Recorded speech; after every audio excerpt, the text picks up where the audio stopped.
नमस्कार दोस्तों, मैं जेपी डांडिया आप सभी का आपके अपने YouTube channel dandiya electrical study पर एक बार फिर से स्वागत करता हूं। दोस्तों, आज की इस वीडियो में देखेंगे कि सिंगल फेज मोटर में हिस्टैरिसीस मोटर क्या होती है, मतलब सैथिल्य मोटर क्या होती है। वैसे आप लोग हिस्टैरिसीस के बारे में जानते हो कि हिस्टैरिसीस होता क्या है। हिस्टैरिसीस एक आयरन लॉस होता है मशीनों में, लो हानि होती है मशीनों में कि जहाँ लोहा प्रयोग करेंगे और जहाँ एसी मतलब वाइंडिंग होती है और वाइंडिंग में एसी प्रवाहित करवाते हैं तो वहाँ लोहा प्रयोग के अंदर लो हानि होती है, जिसमें भंवरधारा हानि होती है और हिस्टैरिसीस हानि होती है। तो उसमें आज हिस्टैरिसीस के कारण टार्क कैसे उत्पन्न होगा और भंवरधारा के कारण टार्क कैसे उत्पन्न होगा और किस प्रकार वो मोटर प्रचालित होगी और ये किस प्रकार की मोटर होगी।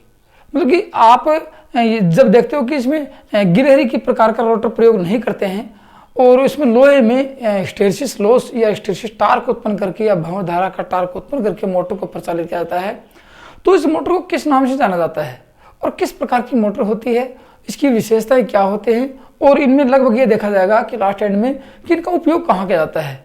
तो ये जो स्पेशल मोटर आपके सामने आई हैं, जैसे मैंने आपको स्टेपर मोटर पढ़ाई है, मैंने रिलक्टेंस मोटर पढ़ाई है, फिर आज ये हिस्टैरिसीस मोटर पढ़ रही है, ये कुछ स्पेशल मोटर आती हैं।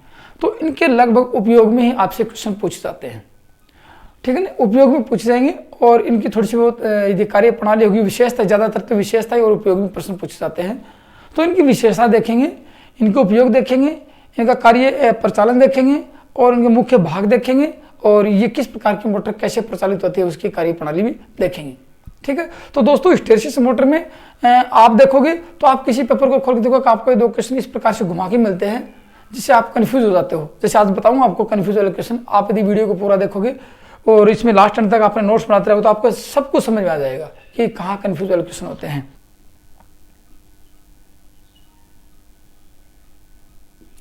हिस्टैरिसीस मोटर, अब हिस्टैरिसीस होता क्या है ये तो मैं भी आज फिर बताऊंगा। वैसे ऑलरेडी आप इस हिस्टैरिसीस के बारे में यदि मेरे चुंबकत्व के चैप्टर को देखा होगा तो सब कुछ पता आपको। हिस्टैरिसीस क्या होता है, इसका मान किसके ऊपर डिपेंड होता है, इसमें इसका मान कैसे ज्ञात करेंगे और इससे मोटर में क्या प्रभाव होता है, सब आपको पता है। नहीं भी पता है तो आज मोटे मोटे रूप से आपको फिर मैं इसके बारे में बताऊंगा कि हिस्टैरिसीस क्या होता है। लेकिन उस हिस्टैरिसीस के कारण क्या होगा, मोटर में किस प्रकार की मोटर प्रचालित होगी, इसको कहेंगे हिंदी में सैथिल्य मोटर। क्या कहेंगे, सैथिल्य मोटर, हिस्टैरिसीस को सैथिल्य कहते हैं हिंदी में। अब होता क्या, देखो सबसे पहले आपको मैं थोड़ा हिस्टैरिसीस मोटर के बारे में बताता हूँ पहले, फिर हिस्टैरिसीस के बारे में बताऊंगा। ये हिस्टैरिसीस मोटर है क्या, आप समझोगे ये हिस्टैरिसीस मोटर है क्या। ये भी एक प्रकार की सिंक्रोनस मोटर होती है। तो आप लोगों के सामने 3 फेज की सिंक्रोनस मोटर आई थी, ये उत्तेजित रहित होती है, इसको उत्तेजना की आवश्यकता नहीं होती है, डीसी उत्तेजना की या एसी उत्तेजना की आवश्यकता नहीं होती है। उत्तेजना का मतलब इसके रोटर में कोई सप्लाई नहीं होती है, कोई ब्रूस नहीं होता है, कोई टिथ नहीं होते हैं, ठीक है ना, और कोई वाइंडिंग नहीं होती है। इस प्रकार की मोटर होती है, इसलिए ये उत्तेजित रहित और विदाउट ब्रूस, विदाउट वाइंडिंग, कोई वाइंडिंग नहीं होती है। इस प्रकार की ये एक प्रकार की सिंक्रोनस मोटर होती है। तो सबसे पहले ये देखेंगे क्या होती है, ये सिंक्रोनस मोटर होती है। अब सिंक्रोनस मोटर के बारे में आप जानते हो,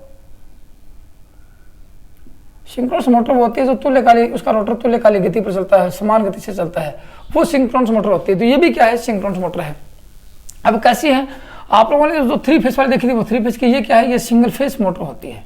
क्या होती है, सिंगल फेज सिंक्रोनस मोटर होती है, ऐसे मान ले सकते हैं। फिर उसके बारे में कह सकते हैं कि इसमें और क्या होता है, देखो इसमें आप स्टार्टर पर देखो तो सभी मोटर में आप लोगों ने देखा कि कई सेलेंट पोल होता है, कई कुछ होता है, इसमें सेलेंट पोल नहीं होते हैं। ये जो सामान्य जो स्टेटर अपने किसी मोटर का होता है उसी प्रकार होती है। आपको बताऊंगा सामान्य स्टेटर का इसमें जो कैसे मतलब कि स्टेटर होता है।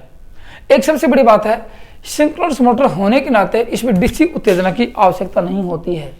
इसमें डीसी उत्तेजना की आवश्यकता नहीं होती इस मोटर में, आप याद करना। बाकी सभी जो सिंक्रोनस मोटर होंगे 3 फेज के सिंक्रोनस मोटर में डीसी उत्तेजना की आवश्यकता थी, यहाँ डीसी उत्तेजना, डीसी एक्साइटेशन की आवश्यकता नहीं होती है। अब ये भी बताऊंगा कहाँ नहीं होती है, क्यों नहीं होती, आवश्यकता नहीं होती है। मतलब ये उत्तेजना रहित सिंक्रोनस मोटर, उत्तेजना रहित हिस्टैरिसीस मोटर होती है। अब देखो इसमें होता क्या है, ये किसके कारण प्रचालित होती है, आपसे पूछा जाएगा हिस्टैरिसीस मोटर किसके कारण प्रचालित होती है। तो ये कह सकते हैं इसके बारे में, ये मोटर हिस्टैरिसीस प्रभाव से प्रचालित होती है। क्या कहेंगे, हिस्टैरिसीस प्रभाव से प्रचालित होती है।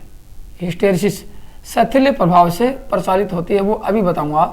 हिस्टेरेसिस प्रभाव क्या होता है, प्रभाव से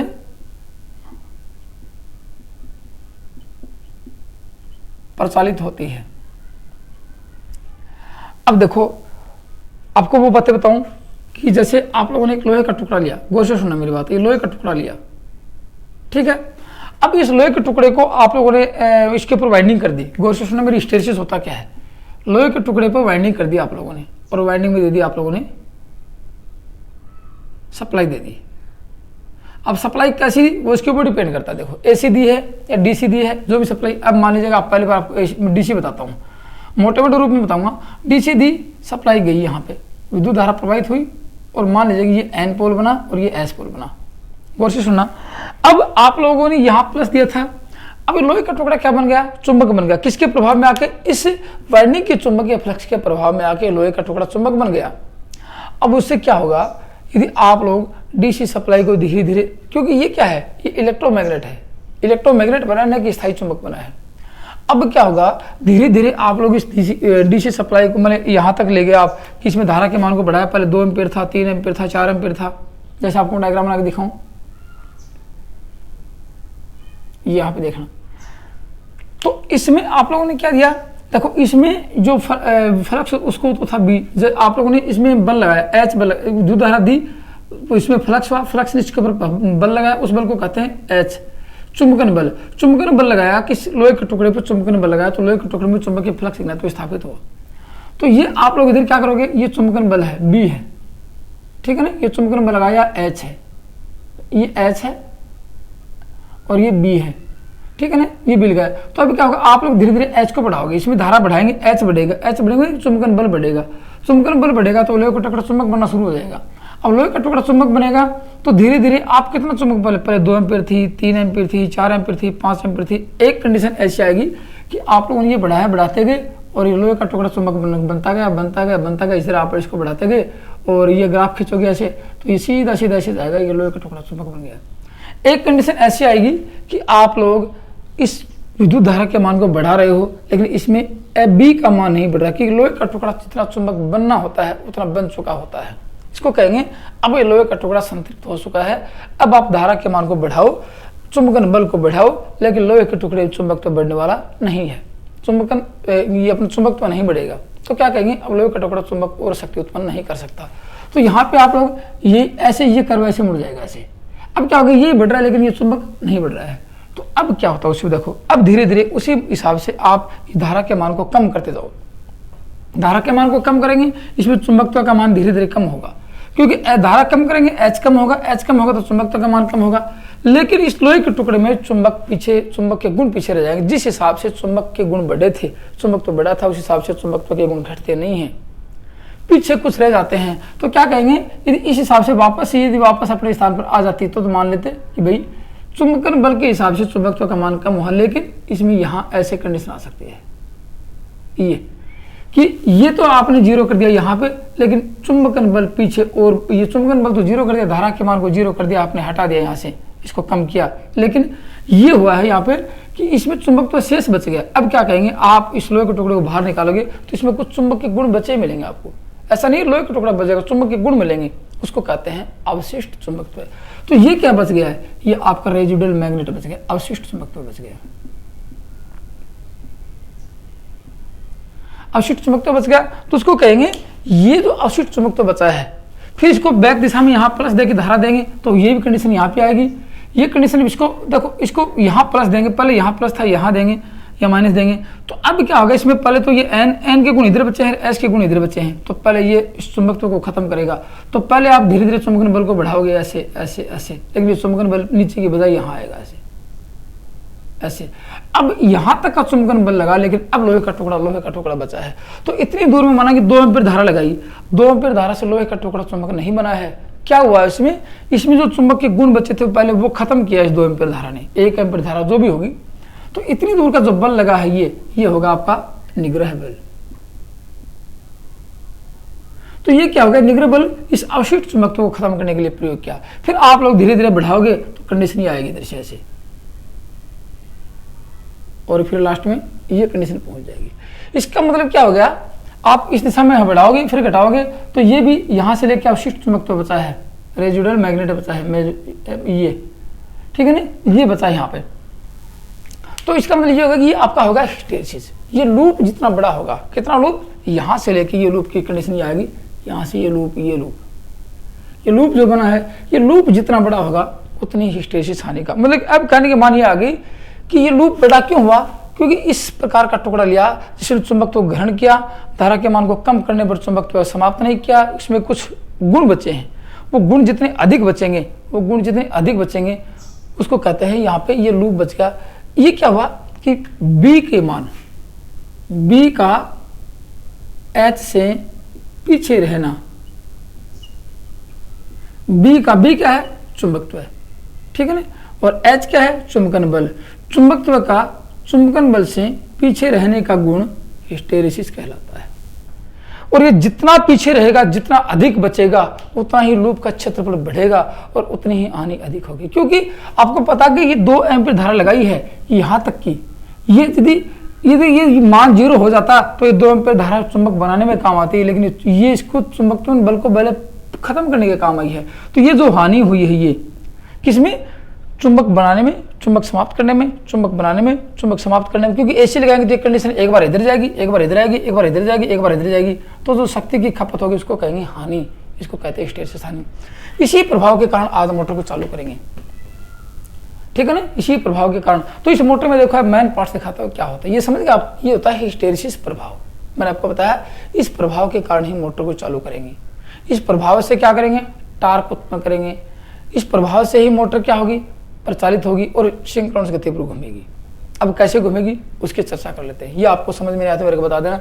और वैसे ऑलरेडी चुंबकत्व के चैप्टर में मैंने हिस्टेरिसिस लूप का एक अच्छा शानदार वीडियो बनाया है, जिसको आप एक बार देख लोगे तो आप कभी भी भूलने वाले नहीं हो। चुंबकत्व के चैप्टर में देखते हैं हिस्टेरिसिस लूप, हिस्टेरिसिस में शैथिल्य हानि का और शैथिल्य के बारे में मैंने अच्छी तरह से शानदार वीडियो बनाया, काफी लंबा चौड़ा वीडियो है। आप एक बार देखोगे तो भूलने वाले नहीं हो और आपको अच्छी तरह याद ही हो जाएगा वो।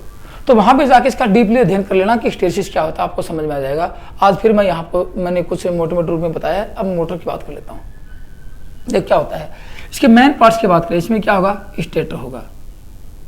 स्टेटर कैसा होगा, बाकी जो सिंगल फेज की मोटर पढ़ के आए उसी प्रकार स्टेटर होता है। क्या होंगे इसमें, स्टेटर में 2 वाइंडिंग होगी। कैसे होंगी, 2 वाइंडिंग होगी। 2 वाइंडिंग नहीं होगी तो क्या होगी, शेडेड रिंग होगी। क्या होगी, शेडेड रिंग होगी। तो 2 वाइंडिंग होगी तो क्या होगी, एक ऑक्सिलरी वाइंडिंग होगी और एक मेन वाइंडिंग होगी। ये क्या होगी, देखो ये पतले तार की अधिक टर्नों की होगी, ये मोटे तार की कम टर्नों की होगी। ये कॉपर की रिंग होगी, शेडेड पोल मोटर होती है। तो इस मोटर को देखो ये होगी ना, ये मोटर 2 वाइंडिंग होगी, तो ये जो वहाँ जो वाइंडिंग होती है उसका स्टेटर होता है वो अन्य सभी मशीनों की भांति होता है। ये क्यों करते हैं, इस 2 वाइंडिंग का प्रयोग करने का मतलब क्या था, फेज को स्प्लिट करना, स्प्लिट फेज उत्पन्न करना, स्प्लिट फेज बनाना। यहाँ भी वही काम था, स्प्लिट फेज बनाना। इसमें भी कॉपर की रिंग प्रयोग करने का, शेडेड रिंग जिसको बोलते हैं, शेडेड रिंग प्रयोग करने का, शेडेड कॉइल वाइंडिंग बोलते हैं जिसको, शेडेड वाइंडिंग प्रयोग करने के बाद स्प्लिट फेज बनाना। घूर्णित चुंबकीय फ्लक्स स्थापित करना, ये कह सकते हैं कि फ्लक्स को घुमाना, इसका मुख्य कार्य ये रहेगा कि रोट स्टेटर से क्या करेंगे, फ्लक्स को घुमाएंगे। तो कहने वाले बात है, लिख लेना इस मोटर, इस स्टेटर में हिस्टेरिसिस मोटर का स्टेटर सिंगल फेज मोटर की, सिंगल फेज अन्य सिंगल फेज मोटरों की स्टेटर की भांति होता है।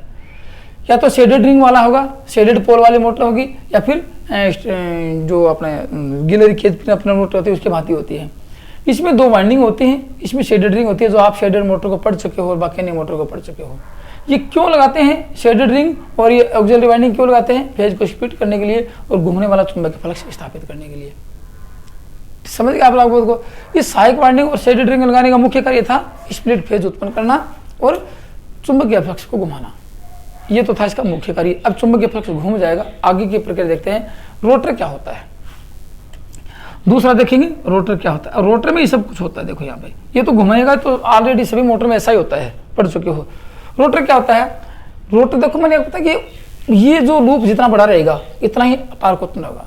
तो कह सकते हैं ये रोटर होगा, किस पदार्थ से बना होगा, उच्च हिस्टेरिसिस हानि वाले पदार्थ से बनाया जाता है। याद रखना, उच्च हिस्टेरिसिस हानि, कि चुंबकन बल का गुण पीछे रहे और चुंबकन बल का क्षेत्रफल बढ़े, यहाँ से यहाँ तक का क्षेत्रफल। अब देखो इसमें ये चुंबकन बल कम रहता तो लूप कहाँ जाता, लूप इसमें चुंबक तो कम रहता तो लूप यहाँ जाता है, यहाँ पे और इस कंडीशन में यहाँ पे जाता लूप। तो क्षेत्रफल इतना तो होता है इसका क्षेत्रफल। नहीं, इसको कैसा क्षेत्रफल बनाएंगे, ऐसा क्षेत्रफल बनाएंगे इसको, इस प्रकार का। ये क्षेत्रफल जितना अधिक होगा, देखो यहाँ पे ये बीच की रेखा, ये जितना अधिक रहेगा उस पदार्थ से इसको बनाया जाएगा। तो क्या करने वाले हैं, रोटर को लिख लो उच्च हिस्टैरिसीस वाले पदार्थ से बनाया जाता है। एक सबसे बड़ी बात ये आती है, हिस्टैरिसीस मोटर का रोटर कैसा होगा, उच्च हिस्टैरिसीस वाले पदार्थ से होगा। जैसे सॉलिड क्रोम स्टील आता है, एलिको आता है, ये मतलब कि सॉलिड मतलब हार्ड स्टील मान लो, जैसे किसका लिखूं, solid Chrome steel, solid Chrome steel या हार्ड स्टील लिख लो। हार्ड स्टील होता है जैसे एल निको होता है, एल निको से बनाया जाता है या हार्ड स्टील से बनाया जाता है। उसमें क्या होता है, इसमें हिस्टैरिसीस के गुण ज़्यादा होते हैं। चुंबकन बल हटा लेते हो तो भी हिस्टैरिसीस के गुण बच जाते हैं, चुंबक तो बच जाता है, एक तो याद रखना। उसके बाद में क्या आता है, रोटर पर कोई दांतें नहीं होती हैं, कोई टिथ नहीं होता है, लिख लेना रोटर पर कोई टिथ नहीं होता है, रोटर पर कोई वाइंडिंग नहीं होती है, कठोर इस्पात से। अब देखो हिस्टैरिसीस हानि करती क्या है, ये ऊष्मा करती है। भंवर धारा हानि और हिस्टैरिसीस हानि मोटर में व्यर्थ की ऊष्मा उत्पन्न करते हैं और एनर्जी को लॉस करते हैं। तो अब क्या होगा, ये ऊष्मा तो यहाँ भी रोटर गर्म हो जाएगा, तो कठोर इस्पात को ऊष्मा उपचारित करके बनाते हैं, ऊष्मा से उसको मतलब कि हार्ड करके फिर बनाते हैं कि ऊष्मा का प्रभाव कम से कम हो इसके ऊपर। तो कह सकते हैं रोटर को कठोर इस्पात का ऊष्मा से उपचारित करके बनाया जाता है, जिससे ऊष्मा का प्रभाव कम से कम हो। ठीक है, अब इसका देखो हिस्टैरिसीस लूप जितना बड़ा होगा उतनी ही मोटर में मतलब कि मोटर अच्छी से अच्छी होगी। ठीक है ना, तो इनमें क्या होता है, इस रोटर का हिस्टैरिसीस लूप बड़ा होता है। हिस्टैरिसीस लूप का मतलब ये तो इतना ही था, देखो ये पहले इतना था, अब इतना है, अब मैंने इतना करके दिखाया। तो इसमें क्या होता है, लिख लेना हिस्टैरिसीस मोटर के रोटर में हिस्टैरिसीस लूप बड़ा होता है। हिस्टैरिसीस लूप का हिस्टैरिसीस क्षेत्रफल लिख लो, हिस्टैरिसीस लूप या क्षेत्रफल बड़ा होता है, क्योंकि इसी पदार्थ से इसको बनाया जाएगा। एक क्या आता है इसमें, जितना बड़ा होगा उतनी मोटर अच्छी कार्य करेगी। अब देखो रोटर होता कैसा है, इसका रोटर बेलनाकार होता है। कैसा होगा, बेलनाकार होगा, जैसे ये बेलनाकार रोटर है। इस रोटर के शाफ्ट के ठीक समानांतर में ये जो हार्ड स्टील वाला रोटर ये नहीं है, ये लगाएंगे, छड़ लगाएंगे और बाहर इसके ऊपर वो लगाएंगे, रिंग लगा देंगे, पूरी लोहे की एक रिंग लगा देंगे इसके ऊपर, चारों बेलनाकार करके रिंग लगा देंगे, ऐसे ऐसे पूरी एक छला बना देंगे और अंदर क्या करेंगे, रोटर बाहर डाल देंगे। ठीक है ना, तो क्या करेंगे, इसके ऊपर एक छला इधर लगाएंगे, एक छला इधर और तीनों को मिला देंगे और इसके जो साफ्ट के ठीक समानांतर में हार्ड स्टील की छड़ डाल देंगे, छड़ स्थापित कर देंगे। ठीक समानांतर एक छड़ी यहाँ लगाई, एक छड़ी यहाँ लगाई और जो छला डाल, जैसे ऐसे होता है, इसका स्वरूप दिखाऊँ आपको मैं। ये आपका जो छला डाला वो सामने से ये भाग मैंने आपको तो गोल छला डाल देंगे यहाँ पे और यहाँ रोटर के ठीक समानांतर में 2 रोड डाल देंगे और ये आपकी साफ्ट हो जाएगी। इस प्रकार का रोटर होता है यहाँ पे। तो ये क्या होगी, ये हार्ड स्टील से निर्मित होगी जिसका रिलेक्टेंस का मान कम होगा। ठीक है ना, रिलेक्टेंस का मान कम होगा और ये वो छल्ले होगा जिसमें से चुंबकीय फ्लक्स इसको काटेगा और ये टार्क उत्पन्न करेगा। इस प्रकार का आपका रोटर होता है।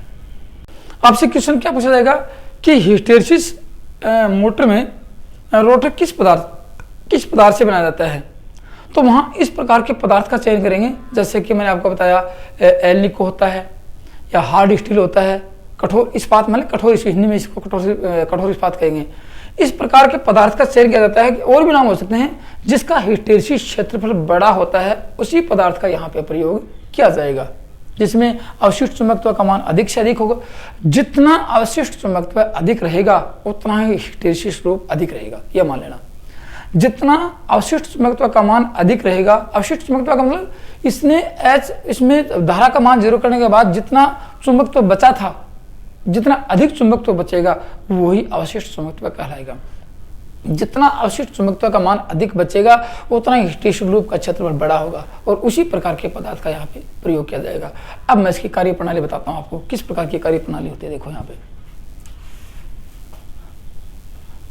जैसे आप लोग समझोगे, ये आप लोगों ने मान लिया कि रोटर ले लिया, स्टेटर ले लिया। अब स्टेटर में क्या था आप लोगों को पता है, स्टेटर में यह है आप लोगों की ये वाइंडिंग है। ये कौन सी वाइंडिंग है, माना कि आप लोगों ने वो स्टेटर लिया है, शेडेड रिंग वाला नहीं, दूसरा दूसरा स्टेटर लिया आप लोगों ने, जिसके अंदर 2 वाइंडिंग होंगी, एक ऑक्सिलरी वाइंडिंग होगी, एक सहायक वाइंडिंग होगी, जैसी भी होगी यहाँ सिंगल फेज सप्लाई देंगे। क्या देंगे? Single phase supply. तो आप लोग इतना तो समझ गए होंगे कि सिंगल फेज सप्लाई देते यहाँ क्या होगा? घूमने वाला चुंबकीय फ्लक्स। क्यों होगा? स्प्लिट फेज होगा, जिससे घूमने वाला चुंबकीय फ्लक्स स्थापित होगा। इसको क्या कहेंगे? आप समझना मेरी बात को गौर से। किसके कारण हुआ? ऑक्सिलरी वाइंडिंग के कारण इसमें घूमने वाला चुंबकीय फ्लक्स स्थापित हुआ, या फिर शेडेड रिंग के द्वारा इसमें घूमने वाला चुंबकीय फ्लक्स स्थापित हुआ। मैं ये नहीं कह सकता कि यहाँ से ऑक्सिलरी वाइंडिंग से होता कि शेडेड रिंग। अपना मकसद एक ही था कि घूमने वाला चुंबकीय फ्लक्स स्थापित करना, चाहे 2 वाइंडिंग प्रयोग करो, चाहे शेडेड वाइंडिंग प्रयोग करके करो। इसको कहेंगे NS, सिंक्रोनस गति है, क्योंकि चुंबकीय फ्लक्स की घूमने की गति को NS के नाम से जाना जाता है, सिंक्रोनस गति के नाम से जाना जाता है। अब मैं यहाँ इस रोटर को रखूँ, कौन से रोटर को? यहाँ पे। ये आपका रोटर है, कौन सा है? अधिक हिस्टैरिसीस लूप वाला रोटर है यहाँ पे, ये ठीक है ना। ये बार के जो रिंग है वो, और ये ठीक शाफ्ट के समानांतर 2 रख दिए यहाँ पे, और ये आपकी शाफ्ट होगी। ये 2 इस्पात की छड़ रख दी, ठीक शाफ्ट के समानांतर में लगाई इनको। ये आपका रोटर रखा है। ये क्या है? ये रोटर है। ये क्या है? स्टेटर है। ये क्या है? वाइंडिंग है। कौन सी? स्टेटर वाइंडिंग है। क्या रोटर पे वाइंडिंग होती है? नहीं होती है। रोटर पे टिथ है? नहीं है, गोल है बिल्कुल। कैसा है? बेलनाकार है, बेलनाकार है। ये वाइंडिंग कौन सी है? एक तो ऑक्सिलरी वाइंडिंग है, शॉर्टकट में AW ऑक्सिलरी वाइंडिंग, और एक मेन वाइंडिंग है MW। 2 वाइंडिंग यहाँ पे स्थापित है स्पीड फेज करने के लिए। इतना आप लोग देख चुके हो। अब क्या होगा? जैसे ही आप स्टेटर में सप्लाई दोगे, स्टेटर में सिंगल फेज सप्लाई देंगे, तो क्या होगा? लिख लेना यहाँ पे, स्टेटर में सिंगल फेज सप्लाई, स्टेटर को सिंगल फेज सप्लाई से संयोजित किया जाता है, या इसको ऊर्जित किया जाता है, इसको एक्साइट किया जाता है। एक ही बात है, ऊर्जित कर देंगे, ऊर्जित करके इसमें सप्लाई दे देंगे, इसको एक्साइट कर देंगे, तो क्या होगा? घूर्णित स्टेटर में क्या होगा? स्टेटर में घूर्णित फ्लक्स स्थापित होगा। घूर्णित फ्लक्स। ये घूर्णित फ्लक्स क्या करेगा? इसकी कार्यप्रणाली में ये रोटर को काटेगा। ये घूर्णित फ्लक्स रोटर को काटेगा, और रोटर में क्या होगा? रोटर में EMF उत्पन्न होगा, ठीक है ना। ये रोटर को काटेगा, रोटर में EMF उत्पन्न होगा। तो अब EMF उत्पन्न होगा तो इसमें देखो ये अपने जो पूरा रोटर है, इसमें क्या होगी? धारा प्रवाहित होगी। रोटर में क्या होगी?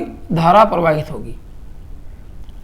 धारा प्रवाहित होगी तो क्या होगा? धारा प्रवाहित होते इसमें, मैंने आपको बताया ना कि किसी वाइंडिंग में धारा प्रवाहित, उसमें फ्लक्स होता है। ये फ्लक्स इसके ऊपर प्रभावित हुआ, और ये पूरे रोटर में जो ये इस्पात के छड़ लगाई हैं, यहाँ से जो धारा प्रवाहित हुई इसमें, तो इसमें क्या होगा? हिस्टैरिसीस लूप बढ़ेगा इसमें, तो ये कम रिलक्टेंस का मार्ग प्रदान करेगा। यहाँ से ये कम रिलक्टेंस का मार्ग प्रदान करेगा स्टेटर के साथ होगा, और ये जो क्या होंगे? ये पोल बन जाएंगे बाहर के। ये क्या? कम रिलक्टेंस के कारण ये पोल बन जाएंगे। माना कि N पोल यहाँ था तो S पोल ये बनेगा, तो ये रोटर स्थायी, रोटर पर ऐसे लिख लो, रोटर पर स्थायी पोल बन जाएंगे, स्थायी चुंबकीय पोल बन जाते हैं। तो कार्यप्रणाली में क्या लिखा आप लोग ने? जब स्टेटर को सप्लाई से संयोजित किया जाता है तो घूर्णित चुंबकीय फ्लक्स स्थापित होता है। ये चुंबकीय फ्लक्स क्या करेगा? रोटर को काटता है, रोटर छड़ों में EMF उत्पन्न होता है, ठीक है ना। और जिससे क्या होगा? EMF उत्पन्न होगा तो रोटर छड़ों में क्या होगी? धारा प्रवाहित होगी। तो अब देखो, धारा प्रवाहित होगी तो यहाँ लोहे का टुकड़ा तो है ही, और EMF कैसा उत्पन्न होगा? AC EMF उत्पन्न होगा। AC के कारण क्या होगा? यहाँ पे हिस्टैरिसीस हानि उत्पन्न होगी, और क्या होगी? भंवर धारा हानि उत्पन्न होगी। तो 2 टार्क होंगे यहाँ पे। कैसे? एक तो होगा हिस्टैरिसीस, क्या होगा? क्योंकि इसमें जो चुंबक बना, और फिर ये धारा के कारण देखो AC बनी है, आप समझोगे EMF कैसा? AC का EMF है, तो एक बार कम होगा, लेकिन इसमें तो हिस्टैरिसीस लूप बच चुका है। एक बार कम होता है, बढ़ता है, तो इसमें फ्लक्स का मान बढ़ जाता है, और जब AC का मान एक बार 0 होता है तो फिर भी इसमें फ्लक्स का मान बचा ही रहता है। याद रखना, एक बार जब इसमें धारा प्रवाहित हुई, ये माना कि पोल बन गया, और AC का मान 0 हुआ, तो फिर भी ये इसमें फ्लक्स बचा रहता है, क्योंकि अवशिष्ट चुंबक तो बचा ही रहता है, अधिकतम बचा रहता है। तो क्या होगा? यहाँ पे हिस्टैरिसीस उत्पन्न होगा, हिस्टैरिसीस प्रभाव होगा, और दूसरा क्या होगा? भंवर धारा होगी, क्योंकि फैराडे के नियमानुसार जो धारा चलिए कैसी होगी? भंवर धारा उत्पन्न होगी, और ये हिस्टैरिसीस उत्पन्न होगा। अब दोनों के दोनों क्या करेंगे? क्योंकि भंवर धारा विरोध करती है, उस कारण का विरोध करती है लेंज के नियमानुसार, जिसके कारण वो उत्पन्न होती है। इसके कारण उत्पन्न हुई, विरोध की, और यहाँ टार्क उत्पन्न होगा। तो टार्क किसके लगा? एक तो हिस्टैरिसीस का टार्क लगा, क्योंकि इसमें चुंबक जो चुंबक तो बना, ये एन, ये माना कि यहाँ एन था, यहाँ एस बनेगा, तो पोल तो किसने बनाए? इस हिस्टैरिसीस लूप ने पोल बना दिए। और जो भंवर धारा उसने क्या किया? अपना खुद का टार्क किया। तो पोल बने तो टार्क इसके दोनों पोलों में आकर्षण रिपल्शन होगा, तो टार्क यहाँ भी लगेगा और टार्क यहाँ भी लगेगा। तो शुरुआती अवस्था में कितने टार्क हो गए? शुरुआती अवस्था में 2 टार्क हो गए। तो अब ये देखो कि ये मोटर शुरुआती अवस्था में, कौन सी? हिस्टैरिसीस मोटर शुरुआती अवस्था में भंवर धारा टार्क और हिस्टैरिसीस टार्क के द्वारा घूमना शुरू करती है। मोटर शुरुआती अवस्था में कौन से टार्क लगेंगे? शुरुआती अवस्था में, स्टार्टिंग में क्या होगा? इसमें eddy current torque, eddy current torque व लिख लेना मोटर के स्टार्टिंग में एडी करंट टार्क तथा हिस्टैरिसीस टार्क।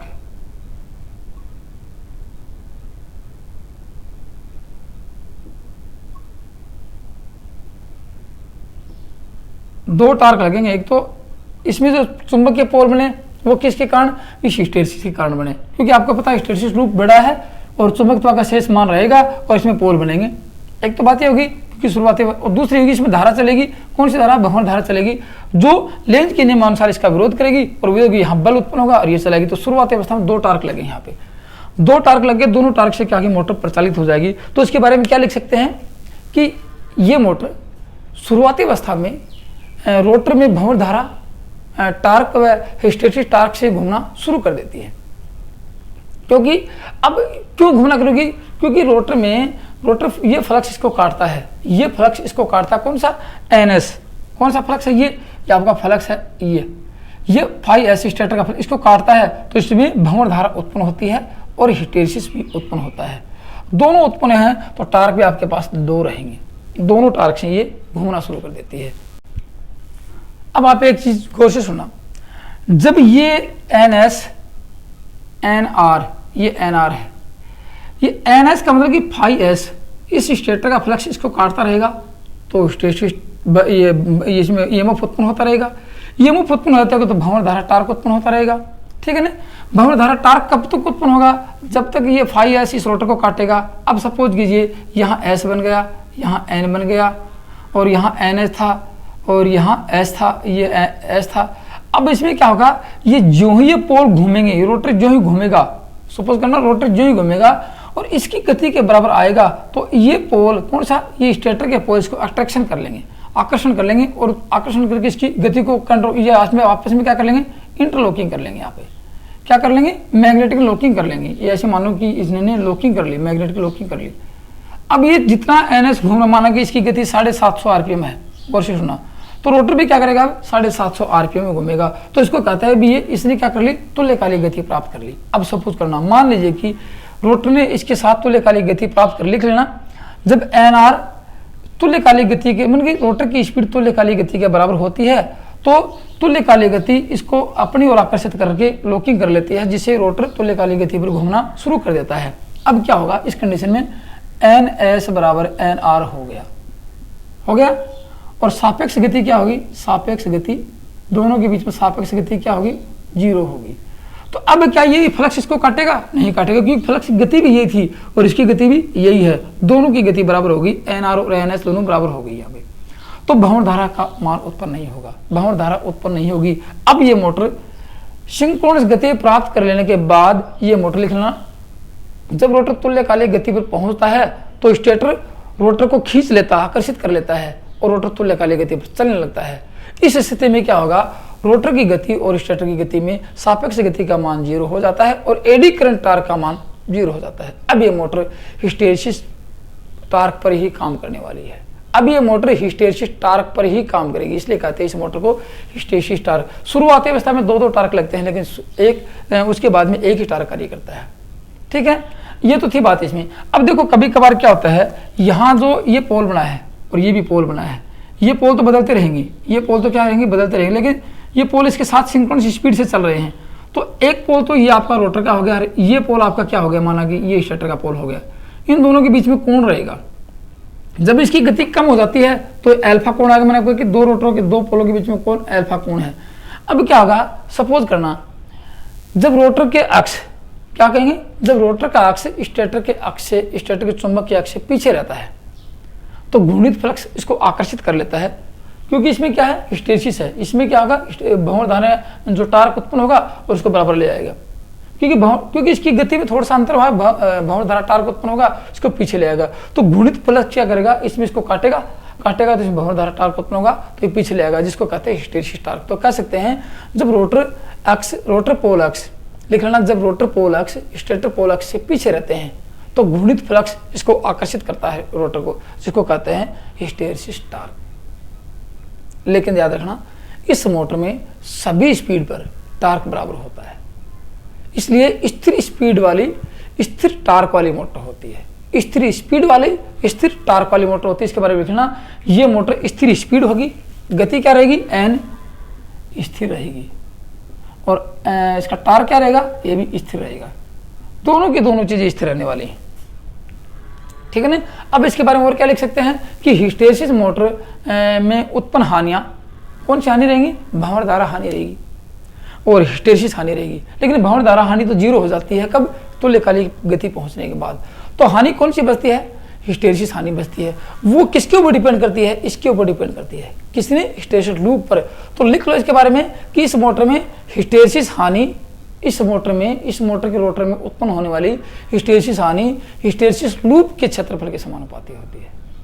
हिस्टैरिसीस लूप के क्षेत्रफल के समानुपाती होती है, जो कि रोटर में ऊष्मा उत्पन्न करती है। इस रोटर में क्या होगा, रोटर गर्म हो जाएगा, रोटर में ऊष्मा उत्पन्न होगी, किसके कारण, इस हिस्टैरिसीस के कारण। हिस्टैरिसीस हानि अधिक क्यों हुई, क्योंकि लूप अधिक रखा, लूप अधिक नहीं रखते तो मोटर चल नहीं पाती। तो एक नुकसान एक फायदा भी होता है। दोस्तों ये तो थी आपकी हिस्टैरिसीस मोटर। शुरुआती अवस्था में टार्क किसका था, इसकी गति आपको बताई। देखो गति एन सिंक्रोनस होती है, स्थिर होती है, लिख लेना, स्थिर होती है। टार्क स्थिर होता है सभी स्पीड पर, नॉर्मल स्पीड पर। उसके बाद में इसके गुण देखो इसमें क्या है, एक तो वाइंडिंग नहीं है वाइंडिंग, कोई टिथ नहीं है, हिस्टैरिसीस के ऊपर काम करती है, तो ये मोटर शोर नहीं करती है, शोर रहित मोटर होती है। याद रखना, वह मोटर जिसमें शोर नहीं होता है, शोर रहित मोटर। तो सबसे बड़ी विशेषता यही मोटर मिलेगी जो कम से कम आपको पता नहीं लगेगा आपके पास मोटर चल रही है क्या। मतलब आप हाथ लगोगे वाइब्रेशन भी नहीं करेगी ये, आप हाथ लगोगे ये लगेगी कि मोटर चल रही है या फिर शोर करेगी, शोर नहीं करती बिल्कुल भी। लोड पे स्टार्ट हो जाती है, क्या होती है, लोड पे स्टार्ट होती है, लोड पर स्टार्ट होती है, एक सबसे बड़ी विशेषता ये आती है। और लेकिन साइज छोटी होती है। साइज कैसी होती है इसकी, छोटी होती है, छोटी छोटी मोटरें होती हैं।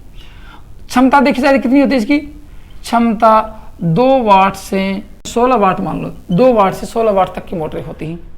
शोर रहित होने के कारण ये क्या कहेगी, शोर रहित होने के कारण इसका प्रयोग कहाँ करेंगे। एक तो कंपन भी नहीं होता इसके अंदर, कंपन नहीं होता है, शोर नहीं होता। क्यों नहीं होता है कि रोटर पर टिथ नहीं होते हैं, रोटर पर वाइंडिंग नहीं होती है, इसकी विशेषता ही है। इसका उपयोग पूछा जाएगा आपसे, देखो उपयोग लिखना, ध्वनि रिकॉर्डिंग यंत्र में कहाँ करेंगे, जो ऑडियो रिकॉर्डिंग यंत्र होते हैं जहाँ शोर नहीं चाहिए, क्योंकि शोर करेंगे तो इसकी आवाज़ रिकॉर्ड हो जाएगी, तो वहाँ इस मोटर का प्रयोग करेंगे। जहाँ ऑडियो रिकॉर्ड करने की बात होती है, वीडियो ऑडियो रिकॉर्ड करने की सिस्टम आता है, वहाँ इस मोटर का प्रयोग करते हैं। जैसे पहले टेप रिकॉर्डर आते थे तो ऑडियो रिकॉर्डिंग करते थे, टेप रिकॉर्डर में डेग आते थे पहले, डेग में क्या लिख सकते हैं इस मोटर के बारे में, यूज लिख लो लास्ट में इसके। और इसके यदि आप कहोगे सर पावर फैक्टर नहीं लिखवाया, चलो कोस फाइव बताता हूँ इसका, कोस फाइव कैसा होता है। देखो इस मोटर का कोस फाइव लो होता है, पावर फैक्टर लो होता है। कितना होता है, लगभग 0.5 के लगभग होता है। 0.5 कैसा होगा, लैगिंग होगा, इसलिए इस मोटर का पावर फैक्टर लो होता है। एफिशिएंसी की बात करें, एफिशिएंसी कितनी होती है, ये भी लो होती है, 75% के करीब होती है, लो मतलब 75% कम ही होती है। इसमें कुछ अवगुण थे। अब इसकी यूज और लिख लो, आपको बता देता हूँ, यूज आप लिख लेना, मैं आपको बोल के बता देता हूँ कि यूज कहाँ होते हैं। शोर रहित होने के कारण, शोर रहित व कंपन रहित होने के कारण ये मोटर ध्वनि रिकॉर्डिंग यंत्र में, जैसे टेप रिकॉर्डर, डेग, और उसके बाद फोनो टर्न टेबल लिख लेना, फोनो टर्न टेबल, सूक्ष्म ऑडियो उपकरण, और एक चीज और आता है, सॉरी, विद्युत घड़े में इसका प्रयोग करते हैं। तो विद्युत घड़ी के सामने आपको 3 आ गई, एक तो सिंक्रोनस मोटर आ गई, एक आपकी शेडेड पोल मोटर आ गई, और आज ये मोटर एक और आ गई। तो ये मोटर भी कैसी है आप समझ गए होंगे। ये मोटर भी क्या है, सिंगल फेज सिंक्रोनस मोटर है, उत्तेजना रहित वाली। 3 फेज मोटर भी मैंने आपको बताया था, वो भी क्या थी, एक सिंक्रोनस मोटर थी, और एक आपको बताइए शेडेड पोल मोटर। जहां नाम आता है सिंक्रोनस मोटर का, तो विद्युत घड़ी में सबसे पहले सिंक्रोनस मोटर का प्रयोग किया जाएगा। अब चाहे सिंक्रोनस मोटर आया तो भी कर लिया, नहीं आया तो भी कह सकते हैं कि ये भी एक प्रकार की सिंक्रोनस मोटर थी, शोर रहित है, आवाज का पता नहीं लगेगा आप लोगों को। तो हिस्टैरिसीस मोटर का नाम आता है, जैसे शेडेड पोल मोटर का नाम आ गया, हिस्टैरिसीस मोटर का नाम आ गया, तो ये क्या थी, सिंक्रोनस मोटर थी, तो सबसे पहले इसका नाम लिखना पड़ेगा। लेकिन जब इन दोनों का नाम ही नहीं आता है और शेडेड पोल मोटर का नाम आता है, तो शेडेड पोल मोटर भी विद्युत घड़ी में प्रयोग होती है, तो वहां इसका प्रयोग कर सकते हो। तो आपका कंफ्यूज ये है कि सर कौन सी मोटर लिखें, तो शेडेड पोल मोटर और सिंक्रोनस मोटर में दोनों का नाम आता है, तो सिंक्रोनस मोटर को पहले चूज करेंगे विद्युत घड़ी में। तो ये भी क्या है, सिंक्रोनस मोटर है। अब सिंक्रोनस मोटर में यदि आपको हिस्टैरिसीस मोटर का नाम आ गया तो हिस्टैरिसीस मोटर का प्रयोग करेंगे।